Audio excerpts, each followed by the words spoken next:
Hello అందరికీ! ఈరోజైతే మామిడికాయ, పచ్చి కొబ్బరితో రోటి పచ్చడైతే చేసి చూపించబోతున్నానండి. 5 నిమిషాల్లో ఈ పచ్చడైతే చేసుకోవచ్చు. చాలా సింపుల్‌గా ఉంటుంది. టేస్టీగా కూడా ఉంటుంది. వేడి అన్నంలోకి ఇలా పచ్చడి వేసుకొని తింటే చాలా రుచిగా ఉంటుంది. ముద్దకి కమ్మని రుచితో చాలా బాగుంటుందండి ఈ పచ్చడైతే.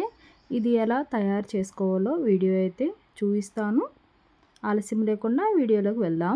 మామిడికాయ, పచ్చి కొబ్బరి పచ్చడికి కావలసిన పదార్థాలు: మామిడికాయ ముక్కలు, పచ్చి కొబ్బరి ముక్కలు, పచ్చిమిరపకాయలు, ఉప్పు, జీలకర్ర, చిన్నులపాయలు, పోపు దినుసులు, 2 ఎండుమిరపకాయలు, కరివేపాకు. ఇప్పుడైతే స్టవ్ వెలిగించుకొని ఒక కడాయి అయితే పెట్టుకొని అందులోకి 1 టేబుల్ స్పూన్ ఆయిల్ అయితే వేసుకోవాలి. 1 టేబుల్ స్పూన్ సరిపోతుందండి పచ్చిమిరపకాయలు వేపుకోవడానికి. పచ్చిమిరపకాయలు అయితే తుంచుకొని వేసుకోవాలి. పచ్చిమిరపకాయలు అయితే ఇలా వేగిపోయినాయి కదండి, గిన్నెలోకి అయితే తీసేసుకోవాలి. ఇప్పుడు పచ్చిమిరపకాయలు వేసుకున్నాం కదా, ఇవన్నీ తీసుకుని రోటి దగ్గరికి అయితే వెళ్ళిపోదాము. రోలు అయితే కడిగి శుభ్రం చేసుకున్నాను. ఇప్పుడు ముందుగా అయితే పచ్చిమిరపకాయలు వేపుకున్నాం కదా, అవి అయితే వేసేసుకోవాలి. వీటినైతే కచ్చా పచ్చగా దంచుకోవాలి.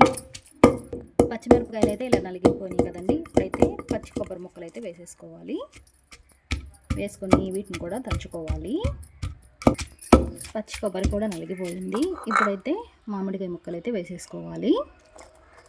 ఇవి కూడా కచ్చా పచ్చగా దంచుకోవాలి. మామిడికాయ ముక్క కూడా నలిగిపోయింది కదండి. ఇప్పుడు ఇందులోకి తగినంత ఉప్పు,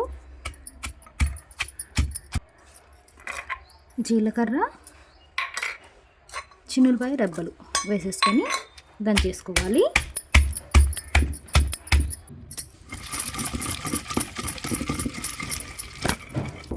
ఇప్పుడు ఇదంతా నలిగిపోయింది కదండి, దీనికైతే పోపు అయితే వేసుకోవాలి.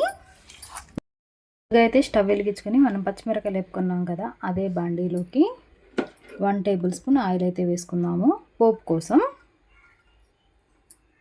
ఇప్పుడు ఆయిల్ అనేది వేడైపోయింది కదా, పోపు దినుసులు అయితే వేసేసుకోవాలి. ఎండుమిరపకాయలు, అలాగే 2 రెబ్బల కరివేపాకు. ఇలా పోపు అంతా వేగిపోయింది కదా, మనం రోట్లో దంచుకున్న పచ్చడి అయితే ఇందులో వేసేసుకోవాలి. వేసుకుని ఇదంతా ఒకసారి కలుపుకోవాలి.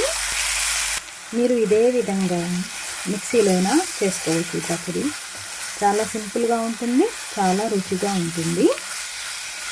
పచ్చడి అస్సలు మీరు మిస్ అవ్వద్దండి. ఒక్కసారి చేసుకో తినండి, చాలా రుచిగా ఉంటుంది. వెరీ సింపుల్గా కూడా చేసుకోవచ్చు ఈ పచ్చడి అయితే. మీరు కూడా ఒకసారి ఇలా ట్రై చేయండి. నా వీడియో నచ్చితే లైక్ చేయండి, సబ్స్క్రైబ్ చేయండి, కామెంట్ చేయండి. మరిన్ని రెసిపీస్ కోసం నా పేజీని ఫాలో చేయండి. మరొక రెసిపీతో మీ ముందు ఉంటాను. Recipe with Usha.